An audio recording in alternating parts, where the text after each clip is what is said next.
When Orlando Brown was talking about Beyoncé being his grandma and Hova being his uncle, y'all said that this was just another mental episode. Beyonce's my grandma. And Jigga's my uncle. Timothy Harrison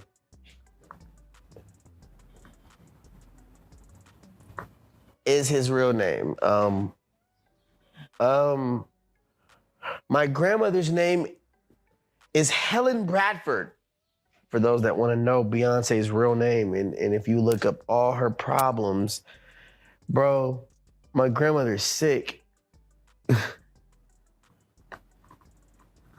My grandmother's on her deathbed. Beyonce is literally my grandma, bro. But what if I told y'all that he may have been speaking in codes and that he was talking about the Carters in the spiritual realm? I'm telling you, everything this man says is coded and meant to represent something else. It's up to someone to crack it and put the pieces together, 'cause every word means something. And him saying that he was sent by God to bring down evil and satanic people like Jay-Z and Diddy, and how they are trying to unalive him. Diddy's trying to kill me. You know, Diddy and Jay-Z, Auntie Sean and Auntie Yolanda. No matter how many contracts you try to take out on my life, no matter how many times you try to threaten my family or threaten people to stay away from me, no matter how many things you try to do to me and how many things you've tried to do to me, it ain't working. It's not working, Auntie Sean and Auntie Yolanda, Diddy and Jay-Z. Don't play with somebody that you know got the drop on you. Okay? Got the drop on you. God sent me to ruin y'all. Well, word on the street is that Orlando Brown is certainly side-eyeing all these things that are happening to Blue Ivy and saying that if she knows what's good for her, she should run, 'cause they are coming for her, too. It's been 10 years. 10 years. How does it feel being back? It feels surreal because my daughter's here. And Blue looks so beautiful. She looks so beautiful. This is it's incredible to be able to share it with her, and I think she looks so incredible. She looks so beautiful. I'm like, we could learn some red carpet tips from Blue. Absolutely. The way she's posing, I'm like, she was ready. She was ready. She is ready. See, the thing is, Orlando Brown has previously made headlines and posted videos claiming that he feared for his life because he found out too much about industry secrets. However, because of his erratic and wild persona, a lot of people online and in the media have taken his statements lightly or brushed them off as outlandish antics. But anyone who has seen his videos knows that he's been very outspoken about the deep, dark rituals, sacrifices, and hidden controllers running the entertainment business, and specifically mentioned Jay-Z and Beyoncé. And like I said, he has repeatedly said that he has a disease called God on him, meaning God won't let him sit at certain tables or participate in the dark stuff everybody else is doing. Now, according to what sources are revealing, allegedly, Orlando feels like as much as it looks like Blue Ivy lives like she's in a cage, and every time she's outside, she's always whisked away so fast and never gets the chance to interact with anyone. There's something more sinister going on with her. I mean, we've seen how Blue Ivy is always in custom, sophisticated gowns, very much the heir to the throne vibe. And I'm sure you'll have noticed that everything we see of Blue is polished, edited, and approved by probably a team that's already working with her.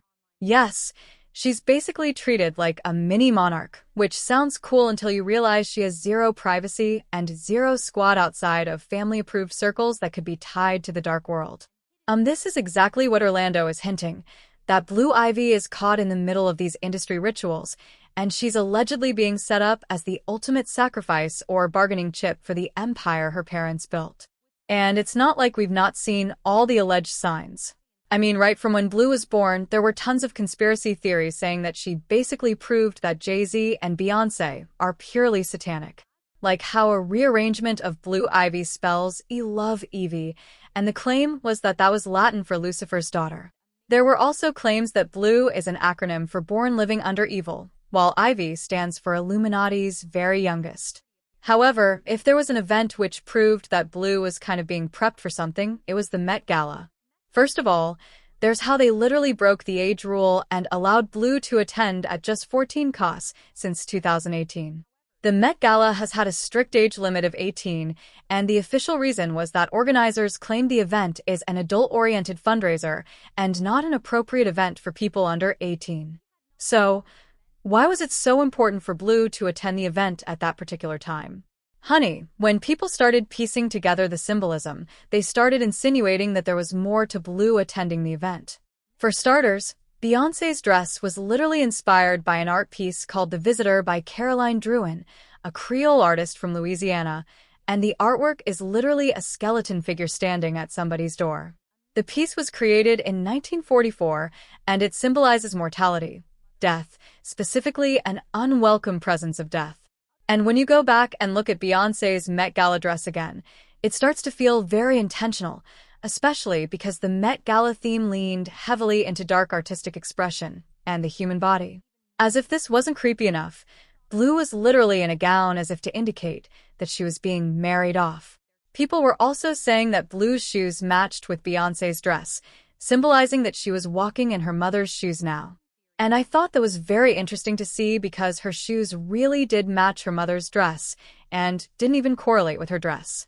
Based on all this, the conclusion people made was that Sasha Fierce was being transferred or has already been transferred to Blue, and it all happened during the event. And Jay-Z also there in a tuxedo like he was the groom. Creepy as hell, y'all. To make matters worse, Blue was also dressed in Balenciaga, the same brand that was called out for having a campaign that featured young kids holding plush teddy bear bags dressed in leather harnesses, studded collars, and BDSM-style fetish gear. Actually, shortly after the first controversy, a second campaign for the garderobe line was scrutinized because one photo featured an office setting with various papers on a desk. And one of the documents was a printout of the 2008 Supreme Court ruling United States versus Williams. Literally, this specific case upheld the constitutionality of a law that criminalizes the pandering or solicitation of porn featuring kids. Now, why would they put her in such a brand? Unless there was something else going on. And let's not forget that Beyoncé has literally been accused several times of being the high priestess in Hollywood. Beyoncé is a witch. She's a very powerful witch. She's heavy into African spirituality. She is a daughter of, I believe, either a daughter of Oshun or Yemaya. I go back and forth. I feel like it's Oshun though, but if I got it wrong, I got it wrong. But nonetheless, she's a high-ranking witch. There have been several people who have previously been close to Jay-Z and Beyoncé who have exposed how they are definitely using dark forces to stay in the game. Like Larry Johnson. Well, it's obviously they've been controlled by Satanism. I mean, I'm not really scared to say that. We all know Luciferians, Freemasons, and all occult knowledge that was up from Egypt have now surfaced itself in American society. And if you actually dig through the raps, like as I have, before it was all about partying, popping bottles. But when you listen to it again with a new ear, obviously they're not serving the same most high God that I am. And that's what makes us enemies, that I stand for a completely different doctrine, a completely different nation, and a completely different truth than he does. I don't have any materialism attached to my spirit or soul anymore. I don't have fornication attached to my spirit anymore. I mean, I just got engaged July, so my life is completely different from how I was with women in the early 2000s. And I think that is the difference in itself of being involved with Rocawear has made me see something completely different and knowing who his allegiance is with. In addition, there was even this former bandmate by the name Kimberly Thompson, who actually filed a restraining order against Beyoncé, saying that Bey was utilizing spells to tap her phone and control her finances, all to keep her under surveillance. And these actions were reportedly part of a harassment campaign orchestrated by Beyoncé against her. Kimberly also blamed Bey for the loss of many jobs, theft of homes, the death of her pet kitten, and her numerous broken relationships, among other things. I think she went and the girl cats.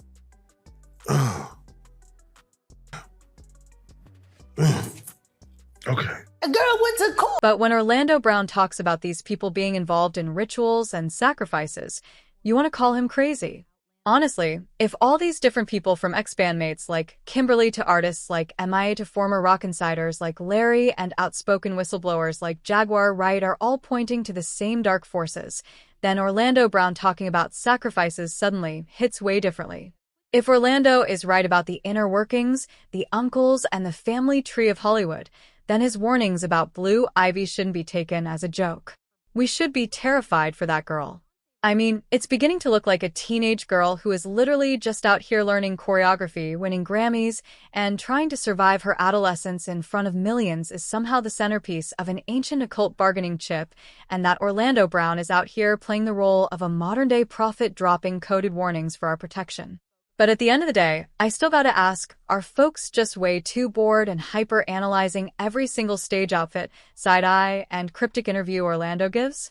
Or should we be actually worried for Blue? I don't know. Maybe we all need to just go outside and touch some grass. But you let me know what you think about Orlando now allegedly saying that Blue could be in danger in the comment section below.